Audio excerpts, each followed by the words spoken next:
जीवन का संघर्ष और रिश्तों की अहमियत। रोहन और प्रिया दो ऐसे दोस्त थे जो एक ही स्कूल में पढ़ते थे। दोनों बहुत अच्छे दोस्त थे और एक दूसरे के बिना कुछ नहीं कर सकते थे। रोहन का परिवार बहुत गरीब था और उसका पिता एक छोटी सी दुकान पर काम करता था। प्रिया का परिवार भी मध्यम वर्ग से था, लेकिन उसकी माँ की बीमारी के कारण घर की जिम्मेदारी प्रिया पर थी। दोनों ने अपने बोर्ड एग्जाम्स के लिए कड़ी मेहनत की, लेकिन जब रिजल्ट आया तो रोहन का स्कोर बहुत कम था और वो फेल हो गया। दूसरी तरफ प्रिया का स्कोर बहुत अच्छा था और उसे अपने मनपसंद कॉलेज में एडमिशन भी मिल गया। रोहन बहुत दुखी था और खुद को कसूरवार समझने लगा।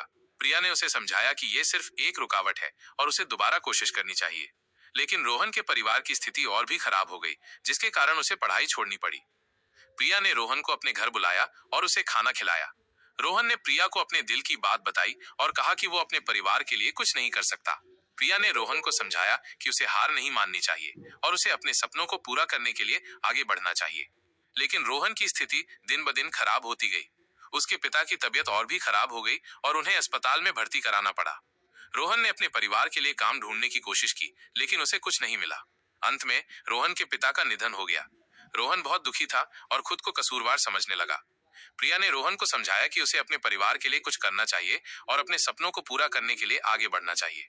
लेकिन रोहन अभी भी दुखी था और उसने खुद को अपने परिवार के लिए समर्पित कर दिया। प्रिया ने रोहन को अपने साथ ले जाने की कोशिश की, लेकिन रोहन ने मना कर दिया।